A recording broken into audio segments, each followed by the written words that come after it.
Today we will discuss about some kind of questions based on arithmetic progression, right?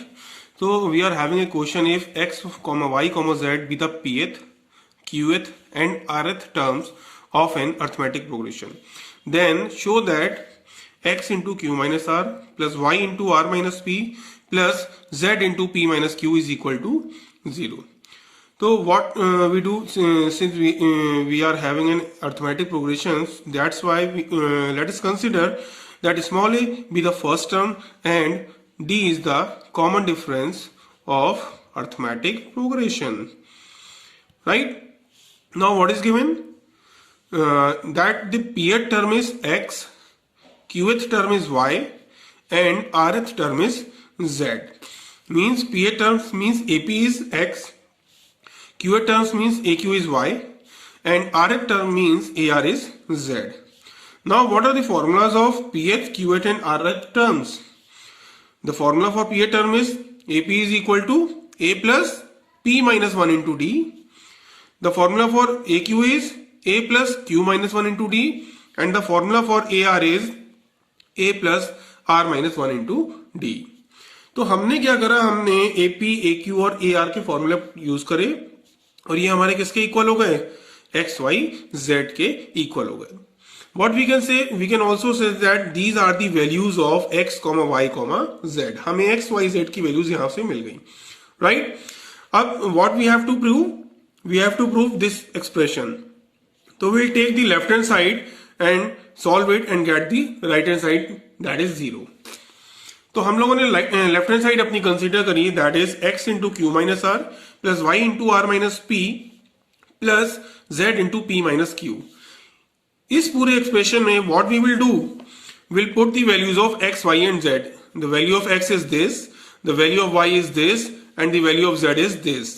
We use all these values. We have put value of x a plus p minus 1 into d, q minus r as it is.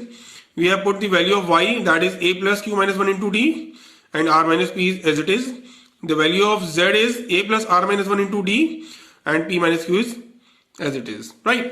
Now we open all the braces and multiply the terms and simplify it. We get all these terms, right? Now if we simplify this expression, what will we get?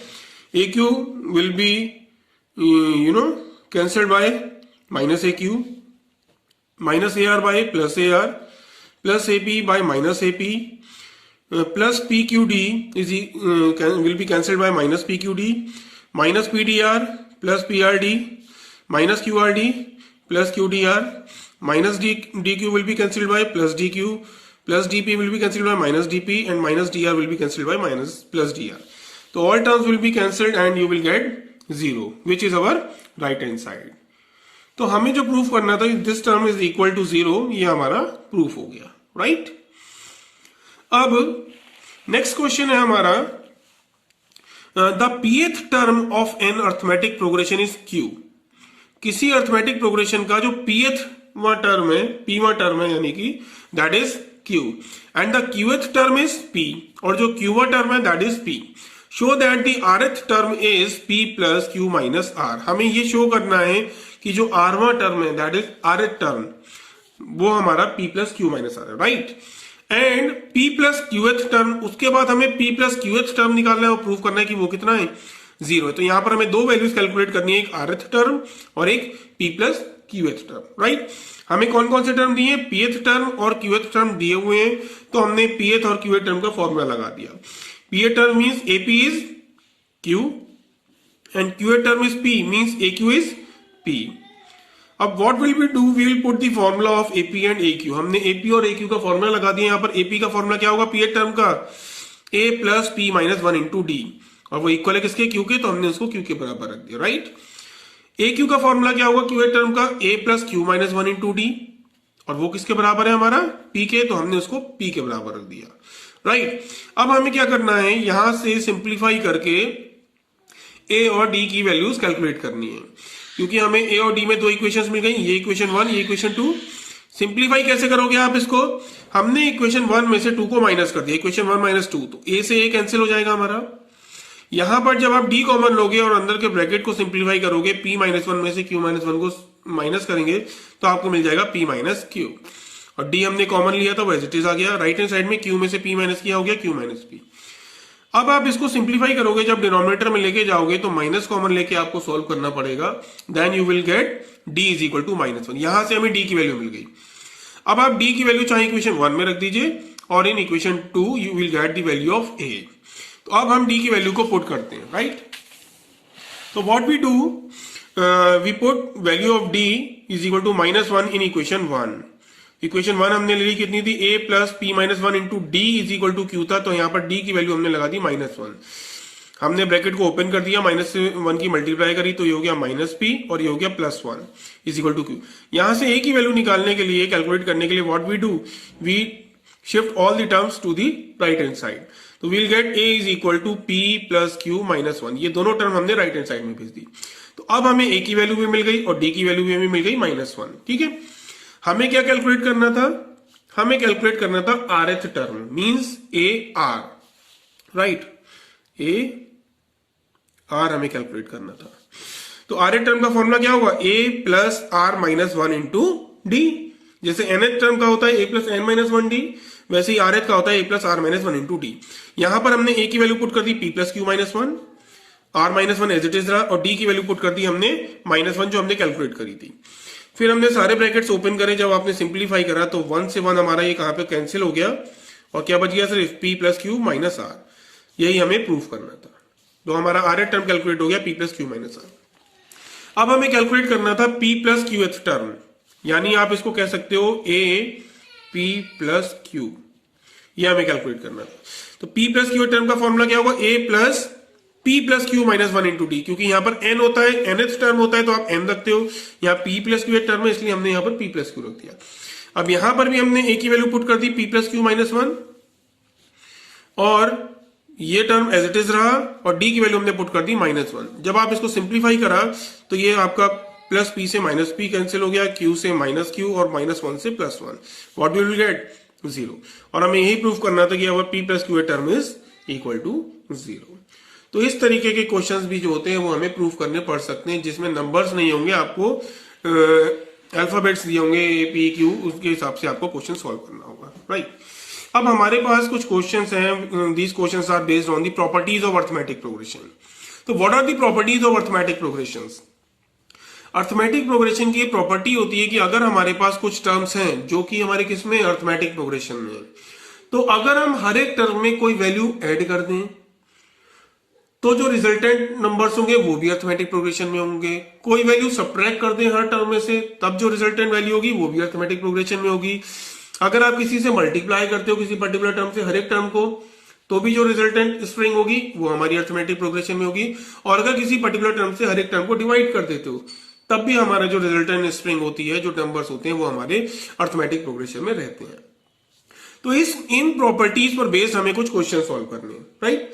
तो हमारा जो first question है that is if a, b, c तीन term है which are in arithmetic progression, then show that 1/bc, 1/ca, 1/ab are also in arithmetic progression. हमें ये proof करना है और ये दिया हुआ है a, b, c arithmetic progression में, हमें इनको प्रूफ करना है। तो हमने मान लिया कि a, b, c क्योंकि अर्थमेटिक प्रोग्रेशन में है तो हमारे पास a, b, c है और हमें प्रूफ करना है 1/bc, यानी ऊपर हमें कुछ नहीं चाहिए, हमें सिर्फ अपॉन में चाहिए b, c, c, a, a, b, यानी नीचे हमें तीन टर्म चाहिए a, b और c।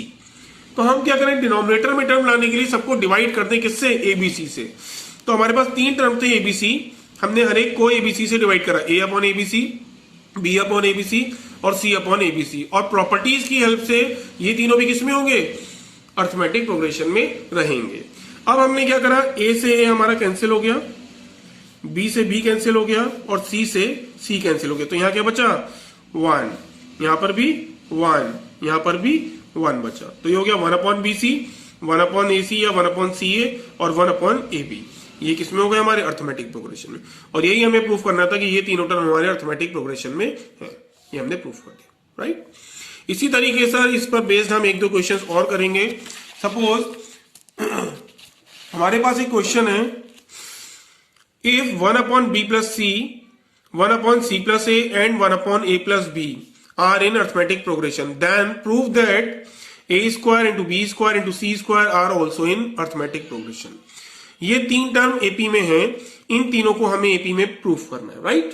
तो what we will do, you can easily see that ये सारे टर्म्स न्यूमरेटर में, इनके डिनोमिनेटर में कुछ नहीं है, यानी कि हमें जो टर्म दिए हुए हैं उनके डिनोमिनेटर्स को हटाना पड़ेगा, रिमूव करना है। तो डिनोमिनेटर में क्या क्या है, b plus C plus a और a प्लस बी है, राइट? तो क्योंकि हमारे ये तीनों टर्म हमें एपी में ऑलरेडी दिए हुए थे, तो हमें डिनोमिनेटर में से इन तीनों टर्म को रिमूव करना है। तो आप क्या करोगे, हर एक टर्म को a plus B plus C plus A, जो तीनों टर्म है हमारे a plus B plus C plus A, उससे क्या करो, मल्टीप्लाई कर दो न्यूमरेटर में, जिससे ये टर्म हमारे डिनोमिनेटर के क्या होंगे, कैंसिल हो जाएंगे। कैसे कैंसिल होंगे, ये b प्लस सी से कैंसिल हो गया, c प्लस ए से कैंसिल हो गया, और a प्लस बी से कैंसिल हो गया। तो क्या बचा, a plus B into C plus A plus B into B plus C, और b plus C into C plus A, ये सब भी किसमें होंगे, अर्थमेटिक प्रोग्रेशन में रहेंगे, राइट? अब आपने मल्टीप्लाई कर दी इनको, a into a square, a into c a c, b into c b c, और बी इंटू ए बी। इसी तरीके से इसको मल्टीप्लाई करा, इसी तरीके से इसको मल्टीप्लाई करा, ये सब किसमें है, अर्थमेटिक प्रोग्रेशन में, ठीक? अब हमने क्या करा, इसके बाद ए स्क्वायर को तो अलग कर दिया, प्लस बाकी तीनों टर्म अलग कर दिए, ए बी बी सी सी ए, इसको ए सी को सी ए लिख सकते हैं, तो A B plus B C plus C A अलग हो गया। यहाँ बी स्क्वायर सेपरेट करा, A B plus B C plus A C को सी ए लिख सकते हैं, उसको अलग कर दिया हमने, ये कुछ नहीं होगा,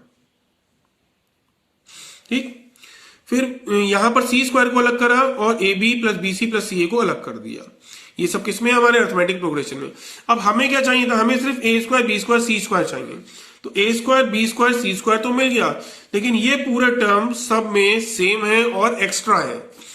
देखो ये सारे के सारे टर्म आप चेक करो, ये सब सेम है और एक्स्ट्रा है। और क्योंकि ये प्लस हो रहे हैं, तो हम क्या करें, अर्थमेटिक प्रोग्रेशन की प्रॉपर्टी से हम किसी एक पर्टिकुलर टर्म को हर टर्म में से माइनस कर सकते हैं।